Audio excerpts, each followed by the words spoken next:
সন্ধ্যাবেলা আসলাম কক্সবাজার সুগন্ধা পয়েন্টে একটু ঘোরার জন্য। তো ঘুরতে ঘুরতে খিদে লেগে গেল, দেখলাম একটি আন্টি অন্য রকমের একটা পিঠা বানাচ্ছে, জানি না পিঠাটার নাম কি। চালের গুঁড়া, গুড় আর নারিকেল দিয়ে তৈরি, দেখতে বেশ সুন্দরই লাগলো। তো একটা পিঠা নিয়ে আমরাও খেলাম, অনেক মজার, খুবই মজা লাগলো পিঠাটা। এই পিঠা আগে আমি কখনো খাইনি, এই ফার্স্ট টাইম কক্সবাজার গিয়ে খেলাম।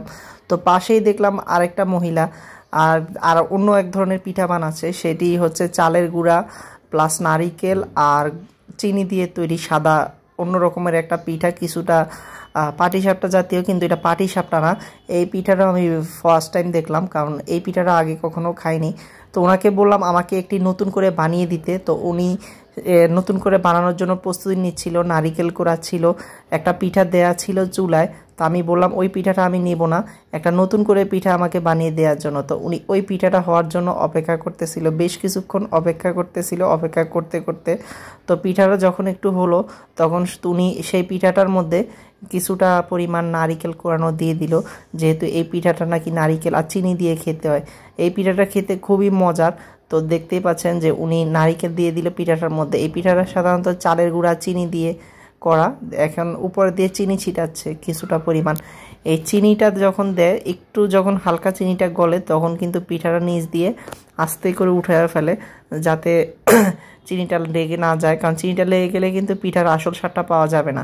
এই পিঠাটা নারিকেল, চিনি আর চালের গুঁড়া দিয়ে তৈরি। তো পিঠাটা হয়ে গেল, আমি ওনাকে বললাম আমাকে গরম গরম পিঠাটা দিতে। তো উনি একেবারে পাটিসাপটা পিঠার মতো করে পিঠাটা ভাঁজ করতে লাগলো, ভাঁজ করে আমাকে পিঠাটা দিল। সত্যিই পিঠাটা অসাধারণ, আমি মুখে দিয়েই বুঝতে পারলাম যে এটা আসলে অন্যরকম একটা পিঠা। এটা সাধারণত চালের গুঁড়া আর নারিকেল আর হচ্ছে কিছুটা চিনি দিয়ে তৈরি। তো এগুলা খাওয়া আমরা নিয়ে নিলাম কক্সবাজারের পরিচিত সি ফুড, যেটা সবাই খায়। আমরা নিলাম 4টা কাঁকড়া, 2টা চিংড়ি মাছ, 2 স্টিক, আর নিয়ে নিলাম একটা কোরাল মাছ অর্ধেকটা ফ্রাই। তো সঙ্গে একটু সস নিলাম, আমার বউ বলতেছিল যে সস দিয়ে খাবে। দেখতেই পাচ্ছেন তেলে ভাজা, ফ্রাই করে খাবো আজকে, যেহেতু আজকে কক্সবাজার প্রথম দিন আমাদের।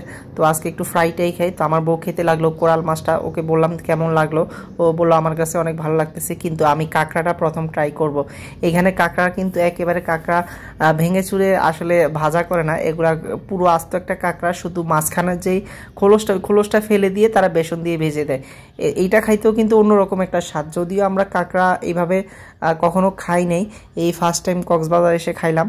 তো এইখানে যে কোরাল মাছটা, সেই কোরাল মাছের স্বাদটাও কিন্তু একেবারে অন্যরকম, অসাধারণ, খুব মজা লাগতেছিল। সুগন্ধা পয়েন্টের কাছে, সুগন্ধা বিচের পাশেই নানা ধরনের সি ফুড এখানে পাওয়া যায়, অক্টোপাস থেকে শুরু করে স্কুইড, কোরাল মাছ আর অন্যান্য ধরনের সি ফুডও এখানে পাওয়া যায়।